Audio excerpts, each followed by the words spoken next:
This episode of the Nerd Corporation podcast may contain spoilers and explicit language. Listener discretion is advised. Welcome to the Nerd Corporation.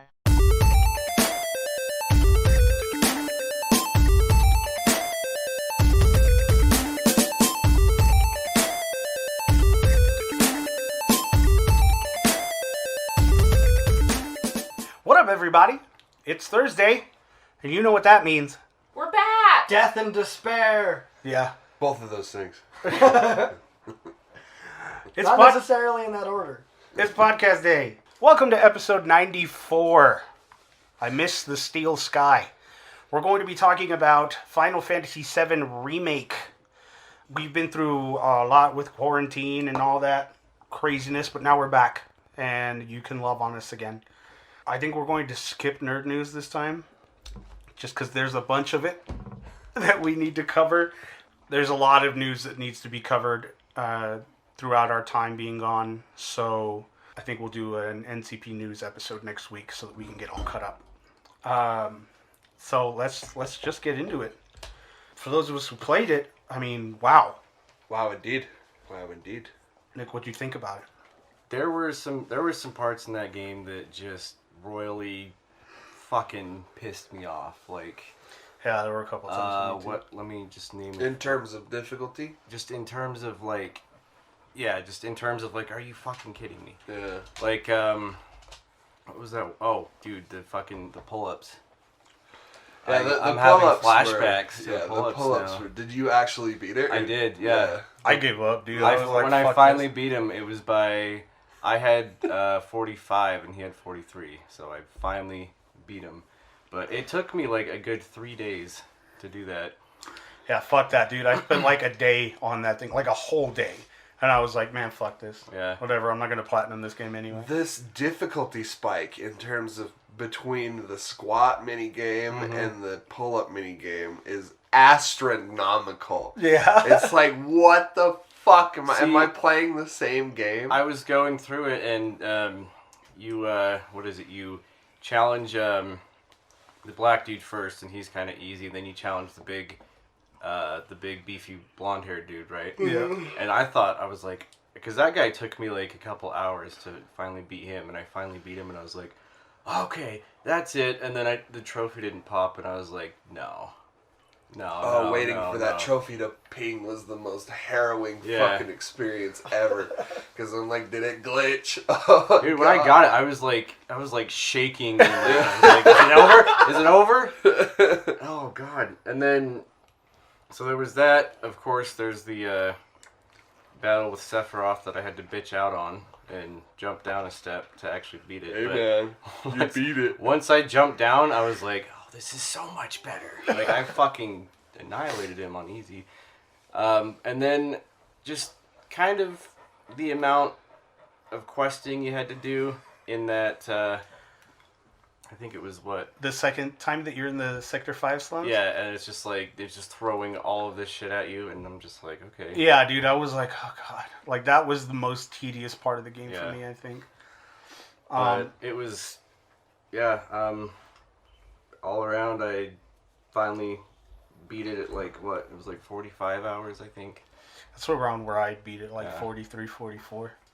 And at no point do I not see, like, Crisis Core showing up in the future after that. Well, I mean, we're gonna kind of have to, because it introduces Zack, and that seems to be the biggest spoiler of the game. But, like, for people that don't know, like, hardly at all, it's like, it's not really a spoiler. You just see this black-haired fuck and you don't have any idea who he is. You're just like, oh, is this another scene with Cloud? Wait a minute, who's this guy? Like, yeah. This guy looks a lot like Cloud. You know... Is this a mistaken identity? Yeah. Which isn't wrong. That's, yeah. Well, the original FF7 is a big theme that has to do with the original game is identity. It's identity, death, and loss are the three biggest driving themes of the original, and that I mean I've spoken about it on my little review that I did, and I've grown a little easier. Like I've learned to let go of a few things. Like my main thing with this game is that I expected it. Thank you. I expected it to be a full-on remake, and the developers kind of have a different way of going about remaking it. Like their definition of the word remake is completely different from mine, apparently. So, it's interesting to see what they're gonna do, and I mean, obviously, I'm excited for the next title, but at the same time, it's a little fucking harrowing because I don't know what they're gonna do. Yeah, like they've set it up for something really great, and they've also kind of set it up for fucking disaster, which is really scary. Right, because at the end of the game, I'm like, what else is there? Like, what can we do? Like, because there's parts in the core of this game where I'm like, yeah, I don't remember fucking doing this like 20 years ago, you know? Yeah. Like the fucking, oh god, the what is it? The cat quest. We have to find all the fucking cats, and the one keeps running away from you. Yeah, obviously that's a little side quest, and I thought that was funny just because like those early side quests are fucking perfect because they're just like there to flesh out those characters. The later ones not so much, but like that cat one was all about showing like Cloud and how he's like, oh, I just want to brute force everything. You know, I'm the cool fucking guy. You know, like that's just kind of how he is. And I just thought that it was a really cool way to introduce Seventh Heaven as a whole. Just this little teeny little community, and you know. I remember that show. Yeah. But yeah, I don't know. I've spoken plenty about it so far. yeah. And we'll obviously get into other things. What did you guys think of the combat? I thought the combat was smooth. The only thing that kind of really hindered my combat was the camera. Mm-hmm. But like a depth of field change is all really what you need. Mm-hmm. I thought it was way cool. It still had its elements of turn based, but it was really nice and fluid for me. I've actually been lying. I haven't played any of it. It's not turn based, so I didn't even fucking bother. No turn based, no buy. Yeah. No, I really liked it because I actually enjoyed the combat from 15. I know it kind of plays a lot off of that, and I heard a lot of people bitching though about how like classic mode is I don't know if you tried classic or you know about classic mode, but it's basically they fight for you until you want to choose a magic or an ability, and then you can just do that, and then it's just like automatic fighting. Yeah. Oh, that's weird. And I'm like, okay, that's not classic mode at no, all. no. Well, they tried, like, and you gotta give them something for at least trying. Yeah. Like it's not the mode that everyone thought it was. You can't have like all these remodeled characters and just have them sit there and then go and attack and then move back and just wait. Well, that's what people wanted, and people are bastards. well, and it's just people that haven't moved on. It's people that haven't moved on to the fact that Square Enix isn't really doing that anymore. Like the really the only IP that they're doing that with is Dragon Quest, and which is great, but Square isn't the king of the RPG or the Square or the turn-based RPG And anymore. I do get where they're coming from because you hear the words, you know, Final Fantasy VII Remake, and you just want it to be exactly the same, just with better graphics. Like I would have played the shit out of that too.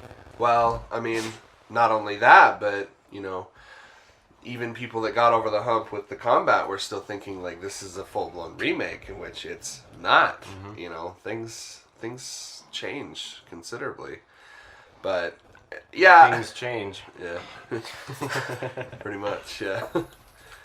The combat is, like I said in my little review, I think it's the best combat system that Square has ever made.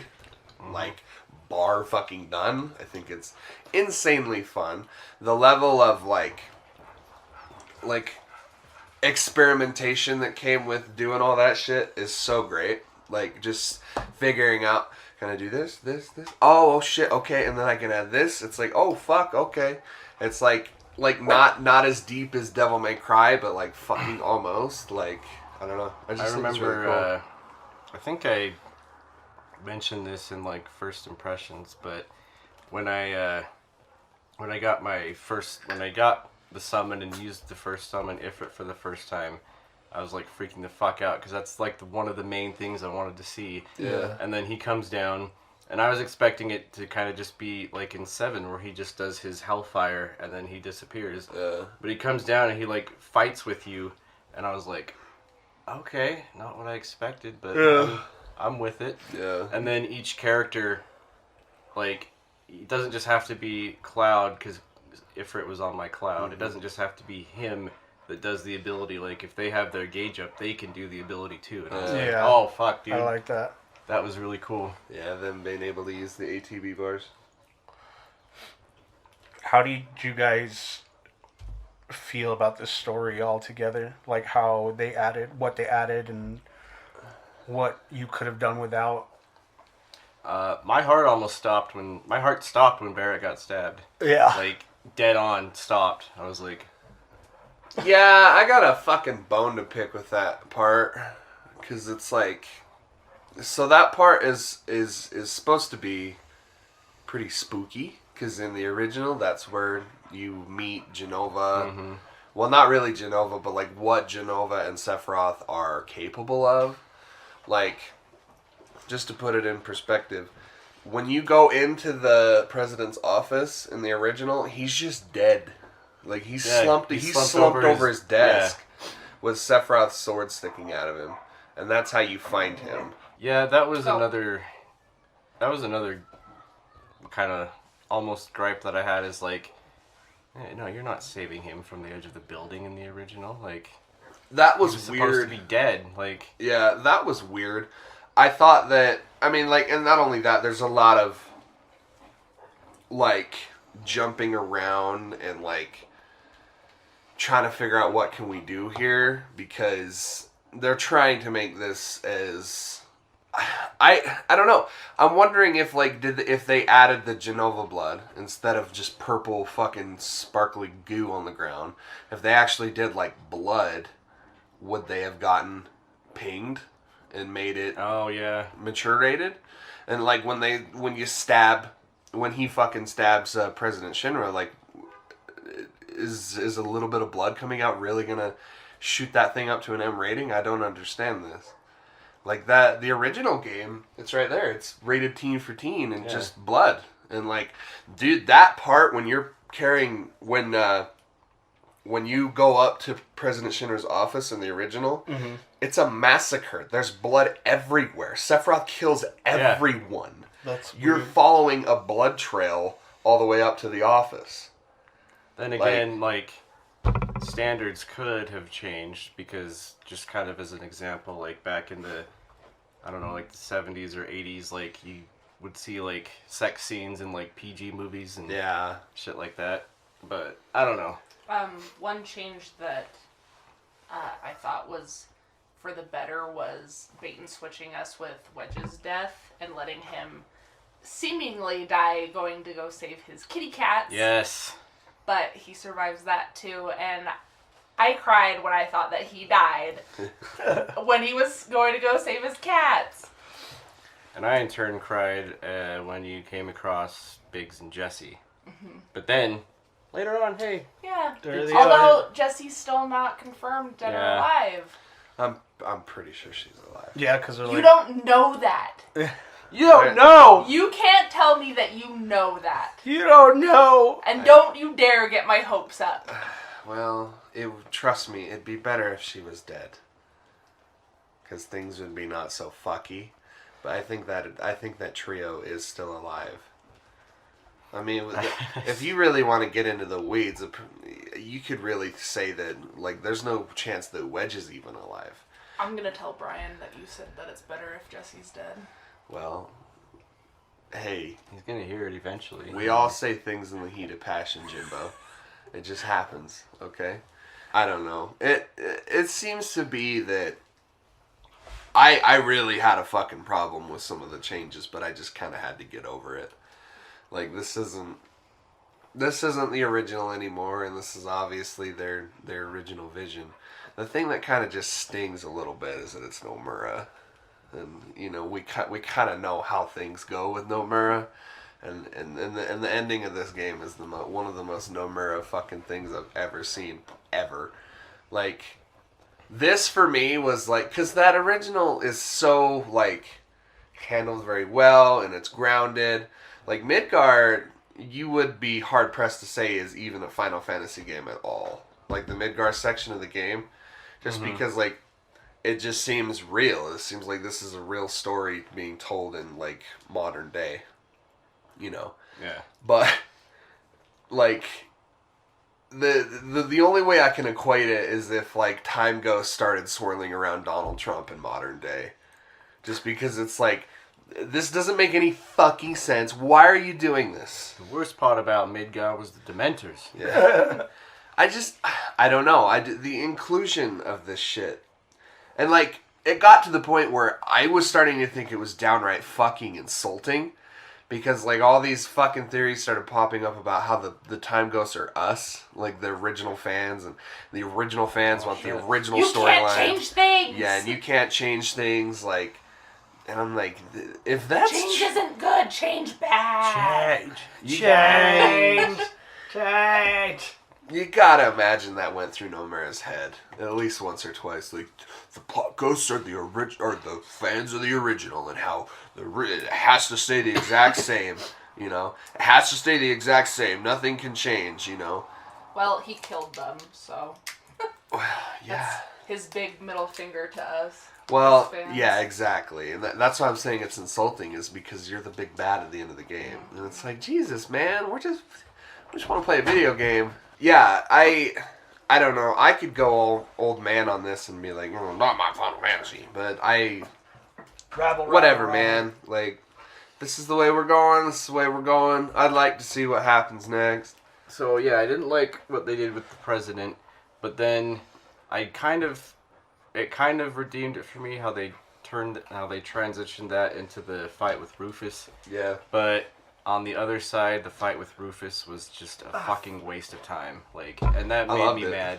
Because I went through him like nothing, and I was like, really? Because in the original game, the fight with Rufus, I was stuck on him for like days. Like, I couldn't beat him. He's one of those ones that really punishes the fuck out of you if you don't learn what's... that's kind of what I was looking forward to. Well, and he still kind of is in this one, though. Like, I don't know how you played it, but, like, I was just trying to play it the way I normally do, and he was kicking my ass. Oh, no, I just, like, all-out attacked him. Really? Huh. Yeah, I remember having trouble with him for a while until I was like, oh, okay, there's this, and then eventually you'll get it. Not like the last 4 bosses of the game where I ran through them. Really? Of them, yeah. Huh. Yep. Y'all are just tourists. Yeah. The problem that I had... Yeah. The problem that I had with... Because once you get to the end of the bridge at Midgard, you enter a fucking boss rush. And I got pretty damn far, like almost about to fight Sephiroth, because I started fighting the Bahamut version of the Whispers, and he kicked my ass. Oh, like, dude, that into thing submission. sucked.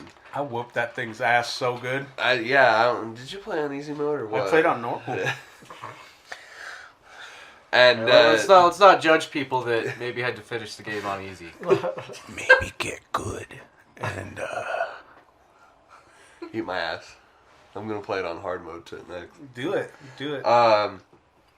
Yeah, it sucks because that part really needed some checkpoints, because it was like a solid 30 minutes of work in between, like, cutscenes and shit like that. Because you had to go through each of those segments. You could, if you died on Bahamut, you couldn't just restart at him. You had to go back and fight the 3 Whispers like 3 different times. That's what you have to look forward to.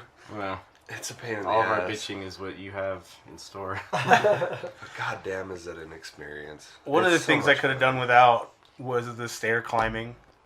Oh, How dare you? climbing up to the 58th floor. See, but that's a staple of the original is. part of Midgar. Yeah, but I mean, they could have made it cinematic, and that would They have been did fun. though. They were like fucking with the camera, and they were like fucking with the music, and it's like, oh shit, we're climbing up all these stairs. No, those fucking. I was that shit. Oh shit shit! That shit was Stairs. boring as fuck, dude. I was I just. did like how There was like 5 minutes of it, dog. Like You didn't like the dialogue that was in it? the dialogue was fine, Yeah. but I mean, there's 5 minutes. You're of getting just up, like, stair climbing. It's a lot more than 5 minutes. Well, yeah, but and like. And not only that, you're like, of course, you're getting tired at the like when you get closer to the top. I just love when you get to the top and Barrett's like, this sucks. I was just like, what the fuck, man? Like you want me to endure more of this? Yeah. Like, because like the first 20 levels were fine, like that you're just circling the thing, and then Yeah. all of a sudden you start to just slow down, and you're just at this like.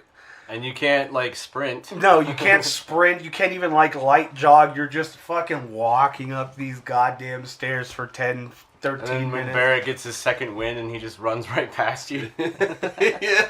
I was like, man, this is bullshit. Did you guys encounter any like weird Naruto running at all of Barrett? Mm-mm. Okay. Like at the end of a cutscene, and it like when it pans down to resume player play, he'll just like take off. Are you serious? And then come running back too. No, I He never. did experienced it a that. few times for me. Quite a few times. The stairway thing was another one of those things where it was like, yeah, it doesn't really translate well to like good, good gameplay, but it's like if they didn't put that in when they put everything Yeah. else in, you know that people probably yeah. would have cried about it. Well, yeah, but I mean, I could have done without the realism. Well, and You know what I mean? Like I could have done without. Like this is fiction. So I mean, it you also could have just busted through the front doors. They gave you that choice. true, but I mean, I figured going up the stairs. To be fair, you're kind of the basic bitch in this situation that chose the stairs. Cole's telling you to get good. Yeah, whatever. I beat Bahamut in one try, so don't try to tell me to get good. It was just fucking sprint up the whole thing. That would have cut down at least 7 minutes. Let's see you sprint up 60 floors. I'm not fucking Cloud, who is super conditioned and can fucking blink. Even then. Well, yeah, the blinking. You know what I'm saying? Like, the blinking. fucking. What the fuck? The power scaling? What the fucking... So I mean, does that shit. I mean, it was. Who can blink? You know what I'm saying? Like, I can't just fucking blink around shit. Yeah. This motherfucker gets tired going up the stairs. All the shit that he's done in the entire fucking game, and he can't fucking go up the stairs. Yeah. That's horse shit. With a capital. I can't help but feel like you're nitpicking. I am nitpicking a little. I'll admit that I'm nitpicking a little, but A little. fucking. That does kind of open the door for some conversation right there. The fact that at the end of the game we're like jumping and flying through the air, And he's like fucking disappearing and blinking. Yeah, and like slicing trains and buildings in half and shit. And it's like And he's like, oh, these We're gonna fucking go back stairs, to- dude. we're gonna go back to fighting rats on the ground in the next game. Like I'm fighting gods right now. Like, you know what I mean? Like, it's a little weird. Classic JRPG. Yeah, exactly. Have you seen that meme yet? It's the meme of like every JRPG ever, and it's like step 1, find lost kitty. Step 500, kill God.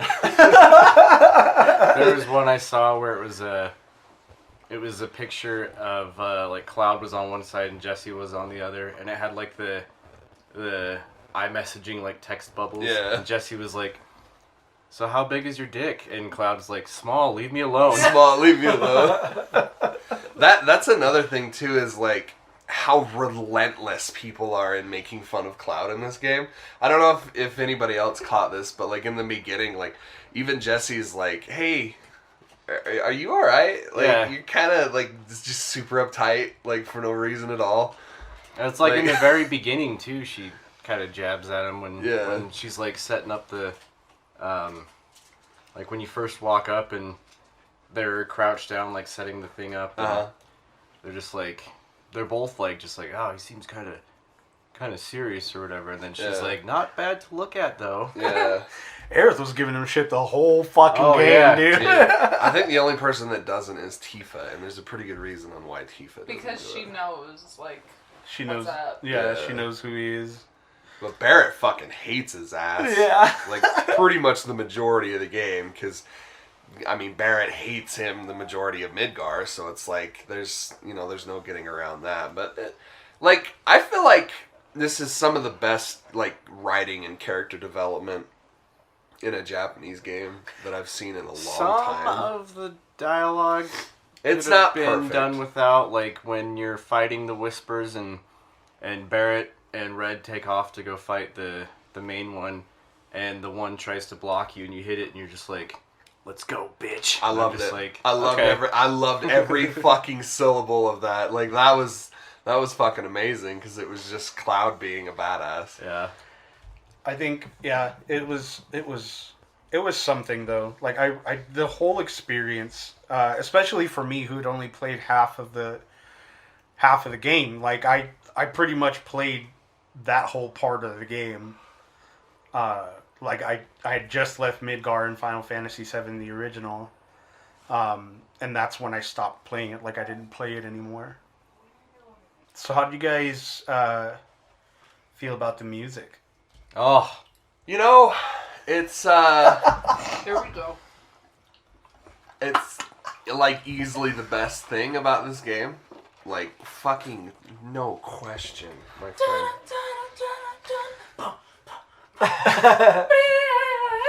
I can't believe Dude, like that I time, the first time when you get through the, I think it's the underground with all the trains or whatever, and you just hear that do do do do do do. I was like, oh fuck, dude. just so you know, that's called Rotting Under the Pizza. Okay, That's the name of that song. Rotting Yeah. under the pizza. that's Well, even better. they have a it's like what I've been doing with my life. That's a conversation that they have pretty quickly in the game where they're talking about how so Midgar works on a plate system where there's the upper plate where that's kind of like where the rich and fancy live and they're pretty much just like Shinra employees, and then there's the bottom plate where there's the slums and everything Right. where The ghetto. it's like they've pretty much just made like little shanty towns out of like fallen scrap metal. And like it's like really bad under there, Yeah. and so a lot of people call them the fucking pizza because it looks like it's a plate, and But it's divided like pizza slices. yeah, like each section looks like a pizza slice, and so they were talking about how it was a Barrett line. I can't remember verbatim what he said, but there's something about. It's because of that fucking pizza that we're living under here, stuff like that. Oh, yeah. That was one of the tracks that I was super excited to hear. And I'm really happy that it's like pretty much just like a revamped version of it. Yeah. There's not much difference in it. And I loved picking up. I didn't pick up all of the music in my first playthrough, but I loved hearing like the different versions of like. They're like parts of the game. 1950 jazz versions of the original soundtrack, which is fucking really cool. Like I was like, oh fuck, okay, because when I first got the, which one was it?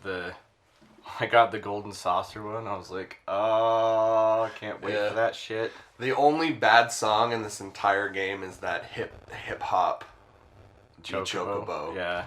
Which is like an affront to God. It really is. I've been having a lot of serious problems with people doing hip hop that shouldn't. Same. Like fucking. I was gonna tell you about my new career that I've been thinking about. Oh yeah. Well, fucking. I'm gonna teach you how to do it right. Me and Cole are gonna do a hip hop duo. Oh God. I mean, if you're you're working under Eddie, I'm sure it'll be great. Yeah, if we've got him, it'll be all right. No, because you also have to be talented in that way, and that is not anything that I was just you, thinking I we could- assume, would be talented at either. I was just thinking we could do. This is a hell of a tangent. I was thinking that me and you could do just Linkin Park again. All right.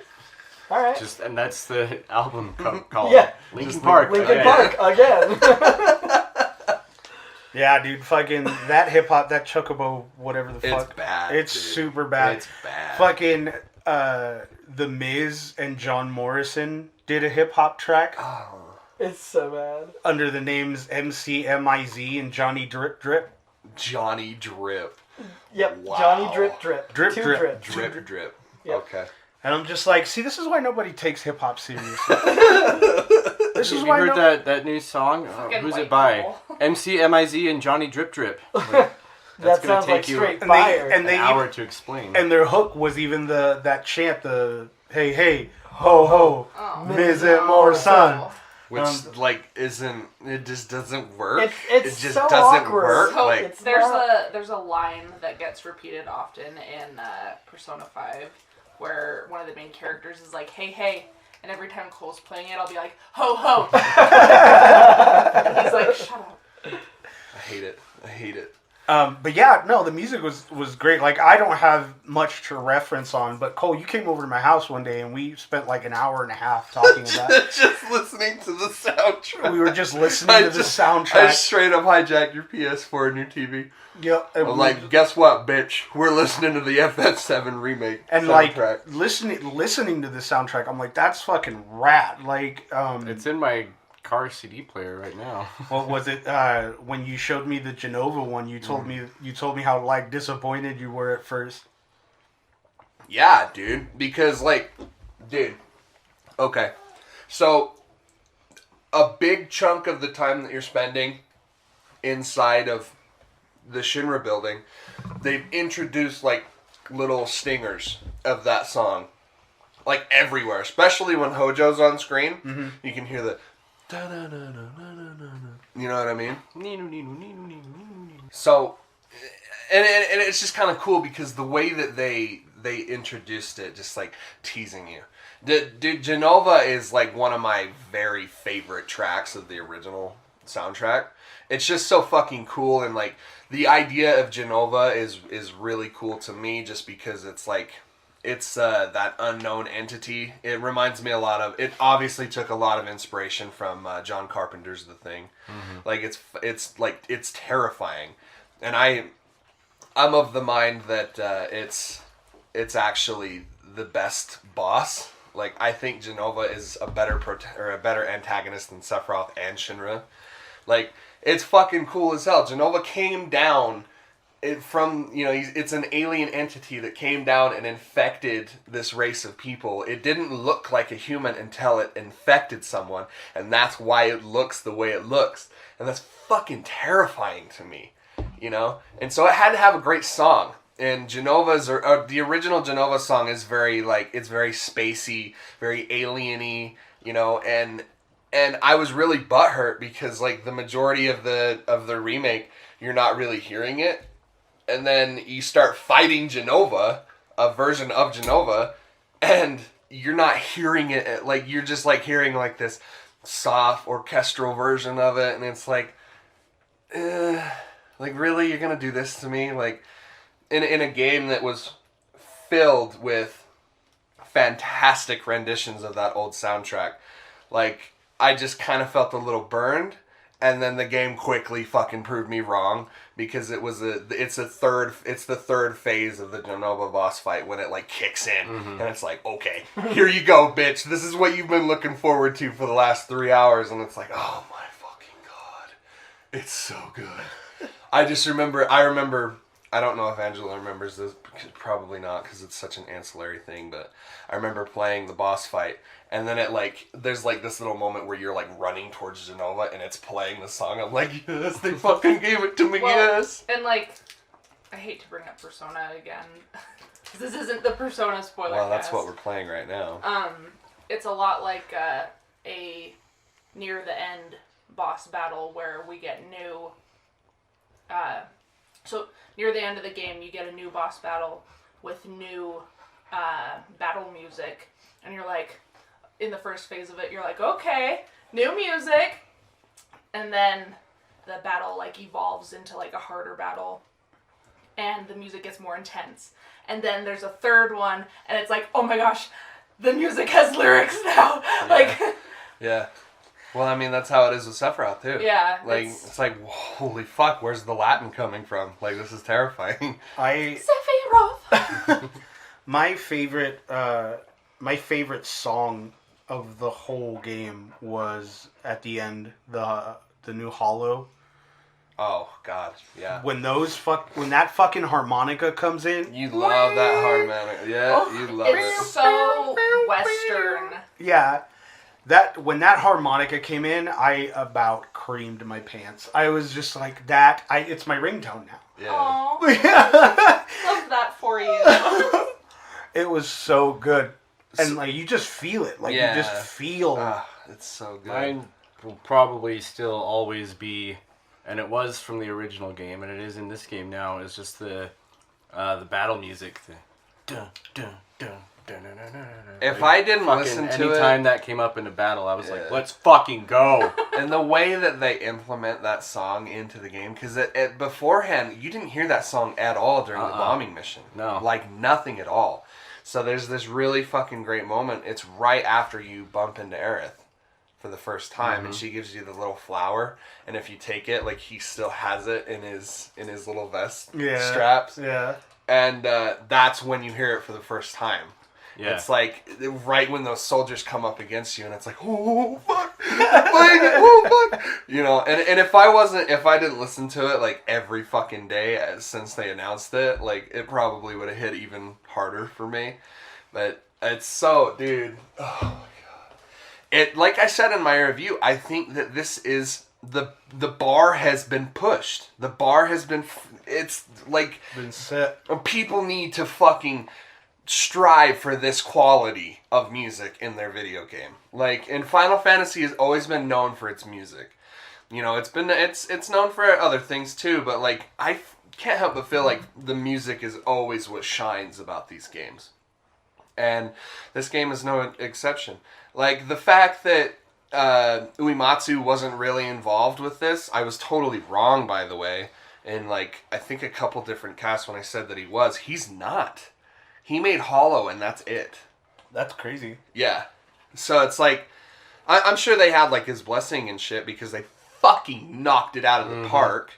Like, there's not a bad, besides that hip hop to Chocobo song, there's not a bad track in this entire song. They're all fucking good, and none of them got stale or boring. Like even the what's it called? The original Wall Market song didn't get boring for me. Yeah. Like, the new Wall Market song is treading a fine path. Because, like, you spend so much time in Wall Market, the new Wall Market, where it's like, oh, God, this fucking song again. You know? It's just not, I don't know. It's still good. It's just one of those songs that, like, when you hear it 1,000 fucking times, it just starts to grain a little bit. I also really liked the, and it's not even a big song in the game, but it's one of the ones where you're doing the quest for Betsy, where you have to find the 3 tracks, and like I think it's the last one, like it's called like Awake or something like that, like that metal one, and the one guy just is like, yeah, I could really get into this, and he just starts fucking shadow boxing. Yeah. I actually really like that song. Well, that's the boss fight. Yeah. It's the boss fight music, just metal. Yeah, it's all fucking super good, and I'll tell you, like, the majority of the moments where I had the biggest, like, emotional response all happened around the music. It was all the music. It wasn't really the characters, it wasn't really the events, it was all the music. Like, it was pretty much like, as soon as you're getting off the train from the first bombing mission, that's when I was like, fuck, I can't really hold it back anymore. Like, it just kind of hit me all at once. And then, because that's when it starts playing the main theme, and the main theme of the game is fucking amazing. Like, I don't know. I don't know what else more I can say about the soundtrack. It's fucking phenomenal. When I first started up the game, I honestly just sat at the title screen for like 10 minutes, and I just took it in, and I was like, I want to play this, but goddamn, I just want to listen to this. That was me with the demo. I just couldn't. I had to listen to it. The prelude is great by itself, but I think there's something special about 7's prelude. Oh, It just hits different. I don't know what it is. Oh, it just hits different. One of my oh my god, that was cool moments was super subtle, but it was when they did their victory poses. Yeah. Oh, in yeah. the Coliseum. Yeah. When he spins the sword, and I was like, I fucking did it! I thought that was Or pretty when Barrett keeps chanting the fanfare, and then he's like, our fanfare will be heard throughout the world. And I was like, cool. Oh, it's amazing. I would laugh when he'd be alone in the few parts where you're just controlling him alone, and he would just be like randomly singing that. Yeah. It's like, and who are you trying to impress? they did Barrett? that in who was it? Prompto did that in Final Fantasy 15, Yeah. and he even did the. Yeah. Well, I could imagine that Barrett's voice actor probably didn't want to do it because, again, like 7 is one of those outliers where it had to change everything, and the victory fanfare was one of those, like, it's like the most 90s thing ever once you hear it. You know, I'm not even going to fucking try and embarrass myself and trying to recreate it. But it's way more complex than, you know, what you just did. The da-na-na-na. You know, it's way more complex than that. So I can imagine Barrett's voice actor being like, yeah, fuck you. Yeah. I'll do the first part and that's it. The voice acting in the game is fantastic, man. Like, I couldn't imagine a better crew of people doing this. I mean, maybe Sephiroth. Maybe we could get someone with a little more gusto, but he still nailed that fucking, like, this is scary. Like, this guy is supposed to be scary, and he's really fucking scary. In one of our quarantine episodes, when I was going through the VA list, and I didn't even realize that the voice of Tifa was Mark Maron's daughter in Glow. Yeah. And when I came to that realization, I was like, holy shit. Yep, Britt Baron. Fucking Cloud is a rapper, right? Yeah. Maybe he made the Chocobo hip hop. Oh God, I hope not. I hope not, I dude. hope not. The person that made that song I needs don't to be ever quarantined want away to from find people. out who made that. Yeah, let's not. Fucking talk about it anymore. Yeah, Cloud's got bars, bro. Cloud's got bars though. Like he, like the. It's kind of one cringe video- at first, but Yeah, when you first hear, like when he like intros the song, it's kind of sketchy. But then when he like lets it loose, it's not bad. It's not bad. Yeah. God, Cloud is the way that he's meant to be in this game. Right. Like, he's not just some whiny little bitch anymore. Like, and again, I'll defend that Cloud because of circumstances that happened to him. But he's just an asshole to everybody in the beginning. He's just like, he's fuck you, pay me. well, he's got little dick syndrome. Or Yeah. little man syndrome, where it's like he's trying to prove that he's this super reliable badass person when he's really not. Like, he's capable in physical aspects, but in terms of like emotional aspects, he's so fucking vacant. Like, he can't handle people being nice to him or like any act of charity. Like, he's like, fuck that, you know, I don't need a handout. You know, like, he's just like very outwardly abrasive. And then, like, the by the end of the game, he's pretty, you know, open and he's like friends with Barrett finally, and Barrett like doesn't give him shit constantly. And I don't know. I think the way that this game is set up towards a trilogy, because just like how they set up and how events, how they set up characters and how events are happening, like it would make sense for a trilogy.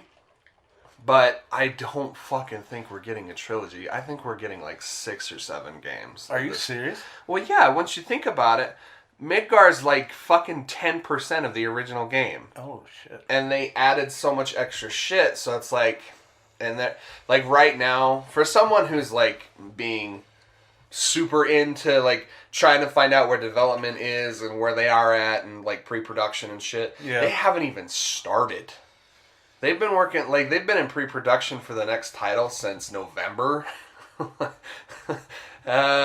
And that's what's supposed to going on here, guys? And that's supposed to have a 2021 release? No, God, no. They haven't had anything concrete. 2028. Yeah. A lot We're of on the people same were path. saying 2021 because they're like, oh, you've already got the models and the battle system figured out, and it's like, that doesn't really mean shit. Like, Yeah. If they're gonna do anything with like the open world, then they've got a lot fucking more. well, and that's something that works for them is the fact that new consoles are coming out, and these new consoles are supposed to be, like incredible leaps in terms of memory and shit.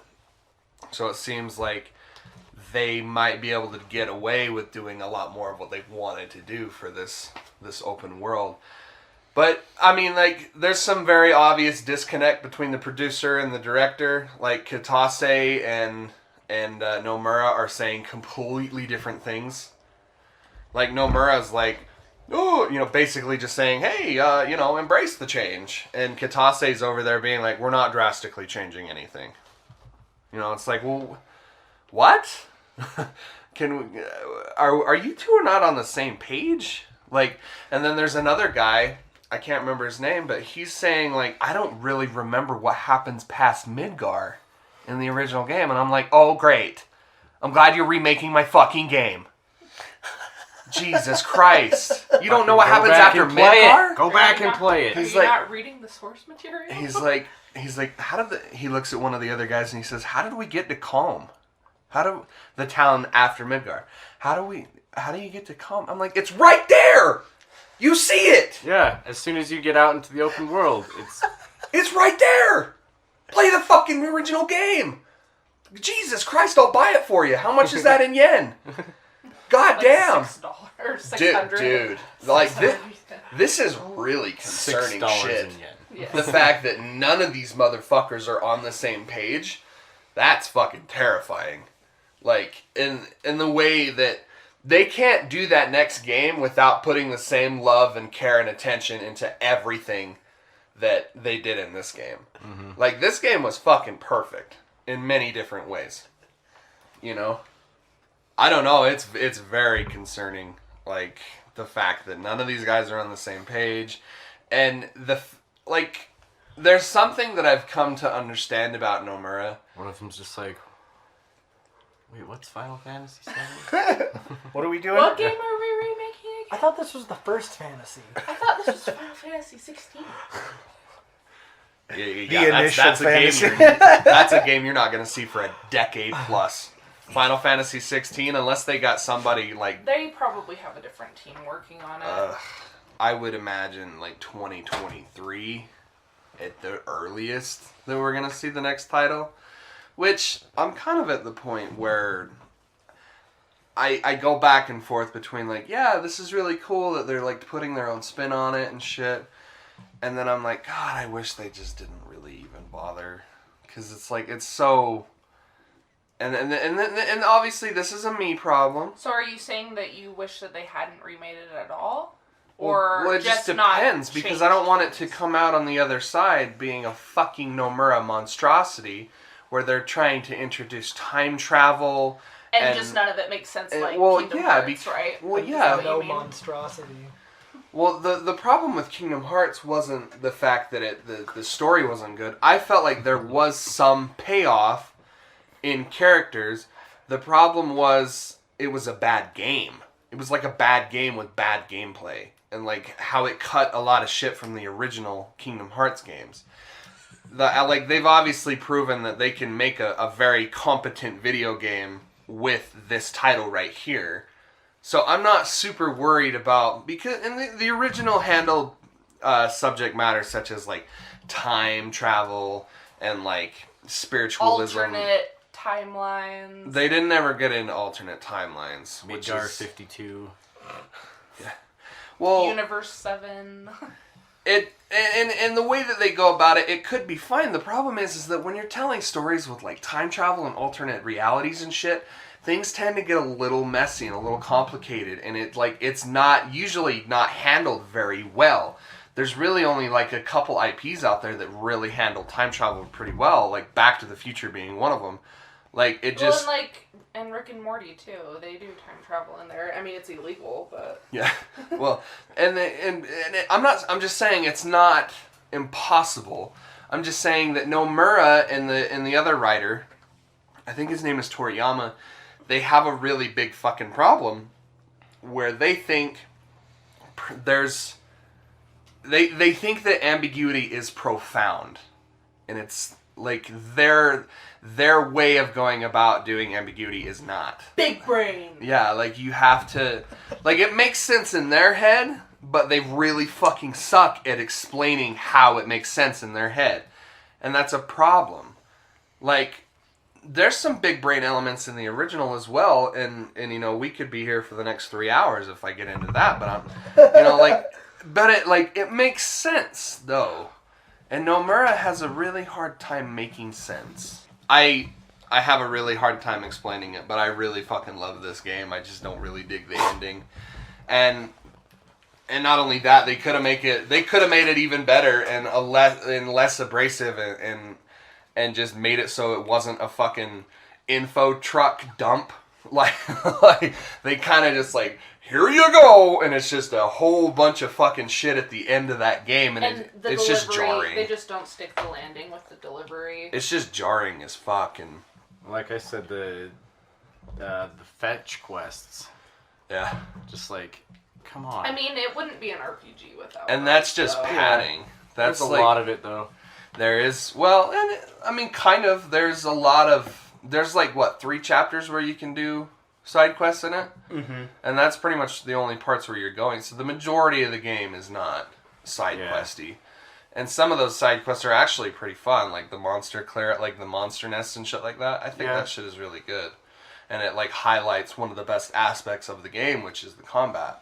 Well, and that's why they're called side quests too, is because you can choose. Like, it's not part of the main story. You can choose not to do What them. I do have a fucking problem with the side quests is the fact that it's split off. Like in Wall Market. In Wall Market, you have the option to do a set of side quests, and then you have to do it in a new game where there's a different set of side quests. And since there's a trophy related to doing all the side quests, fuck you. Fuck you. Fuck you. I was wondering why I hadn't got them all. Yeah, like you have to... Fuck you? And the way that you unlock that certain set of side quests is all dependent on what you say in situations beforehand. All the way to the beginning of the game when you're like when you have to get all the different dresses. Yep. It's like you have to go back and say this thing and then go play through until you get the dress, and then you have to go back and say another The dresses, so beautiful. That fucking the whole dance part of the game. That was so cool. Fantastic. It was done so well. And and obviously that's newer music right there. Like fucking phenomenal. What's his name? Andrea Rodea? Yeah. Right? Yeah. He's a fantastic character. He's like the Shinsuke Nakamura of that. He's just super flamboyant. He's like a mix between that guy and RuPaul. Yeah. Yeah.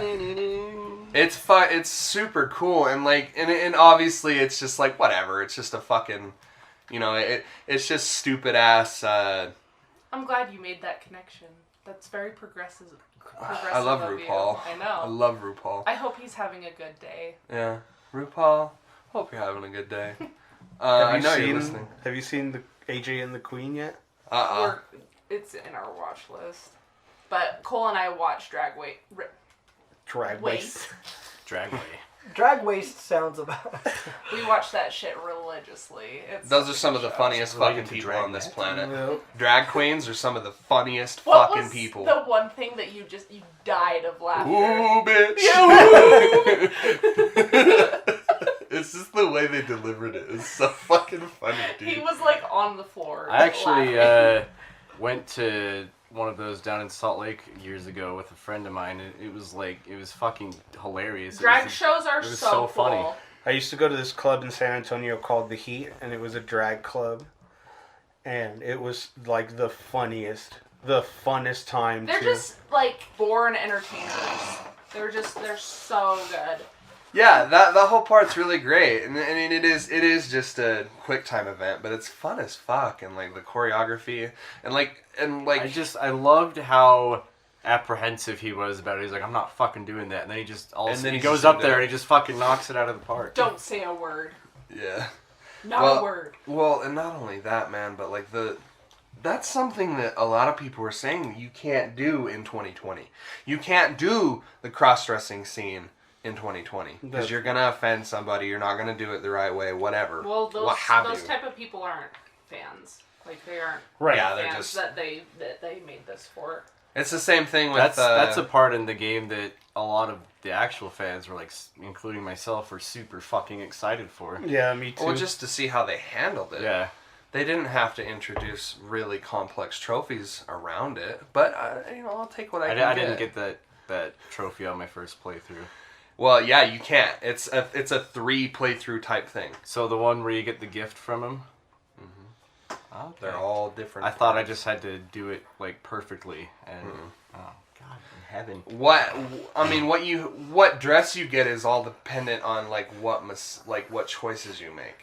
Well, yeah, but I thought the one where you get the gift from him for being a dance superstar. That's just one dress. Oh shit, okay. I haven't looked into it, but I know that there's like a different level of like how well you did during the never dance. gonna get this fucking trophy, dude. Like this. Well, you're never gonna get it anyways because hard mode is like bonkers hard. Yeah, Like fucking insanely. like, I can't even. I'm gonna be playing. Can I switch back to easy and still get the trophy? I can't even beat Bahamut on normal mode. Like in the VR simulations, yeah. I can't even beat him then because he has a fucking move that's 99 damage. What the fuck? Just like most that of my fucking- people aren't even that anywhere near arsenal that. when Yeah. you're fighting him with Barrett and Aerith, Yeah. where it just gets the pulse cannon out. You're just like, well, better start heal. Oh wait, that won't matter. Yeah. Don't have my planet's protection either. Yeah, they weren't fucking around. And then there's like 3 other secret bosses. There's the Marlboro. The prototype, which The you have to prototype. get. I know you have to get that from going through the whole list. And then there's kind of a cheap one, but it's Bahamut and Ifrit at the same time. Like, fuck you. You want this shit done on hard mode? Because that's another thing too. It's like, oh fuck it, I'll just cheese it and do it on easy. No, you can't play that. Yeah, you can't even get to him. You can't. It unlocks it on hard mode, so you couldn't even go in and like lower it down. It's like Because they wanted to make you hurt. One of my drivers at work, Karsten, he's already done it, and he was telling me. So I was talking to him about how stuck I was on Sephiroth, and he was telling me, and I was asking him like, what about these other ones? And he's like, oh yeah, you don't unlock those until hard mode. And I'm like, I haven't even fucking started hard mode. Yeah, I'm so excited to play it though, just because I love that. I love that aspect of like feeling like you're getting your dick kicked in. Usually, I get real tired of it real fast. oh, I'm so I'm not a excited. fan of getting my dick Yeah. kicked in. I don't prefer that. It's My best dick's when you're already like, in enough. It's best when you're like in fully erect, and then it's just like it's like a toothpick underneath your toenail. No, I don't know. It's. I thought that it was handled really well. My gripes with the trophy list aside, I think it's handled really well. And hard mode's going to be a fucking blast because it's just going to be like you really have to figure out what the fuck you're doing. This game's fucking rad, man. It really is great. And I mean, I would have went in a different direction had I been like, we all have like our fans' perspective of like, well, I would have done it like this. They couldn't have done it much better. No. They really couldn't have. The only thing that I would change about it is, the plot ghosts and the super convoluted nature So of the you would have ending. kept it the same as the original. I don't. Because that's the big difference is the plot ghost. That's why there are differences. But it's a pretty fucking big change. Like, the end of this game is a very, very big departure from what happens. And I've been very vocal about my support for changing things. Like, there are moments in this game that are amplified and even better than the events in the original because of how they go into detail of how these things happen. Like, the Avalanche cells and everything, and how Avalanche really isn't just us. Like, it's an actual it's a bigger, like, entity than just us. Like, we're considered to be, like, the what is it called? What am I looking for here? You are the plot ghost. No. That's not what I'm saying. I'm saying that like we're kind of the overzealous group that takes shit too far. That's why we're not really part of Avalanche as a whole, because we take some desperate fucking measures, and which is really You're the extremists. Yeah, we're the extremist part of Avalanche, which is really fucking cool. And I understand what they're trying to do. They're trying to take everything FF7 and put it into one title, one adventure. You know, they're taking Crisis Core, they're taking Before Crisis, which is this fucking flip phone mobile game that came out in 2002, only in Japan. They're taking aspects from that and putting it in the game. They're taking aspects from books and putting it in the game. Advent Children, which like, watching Advent Children now is going to be so fucking good. Like, just kind of knowing what happens. Because, like, did you notice, I'm sure you didn't, but, like, because it was so subtle, the way that you first come across Sephiroth in in Hojo's lab, it's right when he, like, cuts the bridge and he does that crazy leap, and you know what I'm talking about? Did you notice how he grabbed his arm? Mm-mm. His arm that Geostigma was in? Yeah, dude. That's like, dude, I'll have to, you watched that Maximilian thing. Yeah. I'll have to send it to you too, because the way that he explains it, it's like, oh fuck, they really are going like big brain, but like in the way that Max explains it, makes it make sense. It's like, oh, okay, this might actually be coherent and not like super overly convoluted. But I don't know, man. I'm still sitting on it, because there are a lot of aspects that I really fucking love about the game, and some I don't. But I'll leave it with this. I don't think I've ever had such emotional responses playing a video game. Yeah. Like, this game had me, bro. Like, it fucking had me from start to finish. So much that, like, when the ending happened, that's how jarring it was. I was like, whoa, okay, this is something completely different. Cool. It's about to get worse. Yeah, I thought the game was super fun. It was really charming, in a sense, also. Oh, yeah. As somebody who is familiar with Final Fantasy VII, but isn't as ingrained or isn't as connected to the game as, like, Cole, you would be, I felt really connected to everything, and I felt like even the little nostalgia that I had for it was very well earned. Mm-hmm. And I thought it was just fucking awesome. Well, the game really handles those characters with grace, and makes you actually really care about those characters, whether you have history with them or not. I feel like that, and that's what just amplified it to such a greater extent. I think when I finish it, I will have loved it. Derek hasn't said a fucking thing. Derek's here, by the way. I'm here. He's getting the deluxe version this week. Yes. Yep. So. On Tuesday. Oh, you are? Cool. Mm-hmm. Good. So, I think that's all that we have for our Final Fantasy episode. As always, you can follow us on social media. I get to say something else. Yeah. On Facebook at the Nerd Corporation, a podcast. On Twitter and Instagram at Nerdcourt Podcast. Or you can shoot us an email at nerdcourtpodcast@gmail.com. And if you want to hear more about Final Fantasy and Cole's campaign against Nomura, subscribe to our Patreon. That's right. Patreon.com/Nerdcourt Podcast. Several tiers of loot to have access to, from stickers and shirts to extra episodes and bonus content.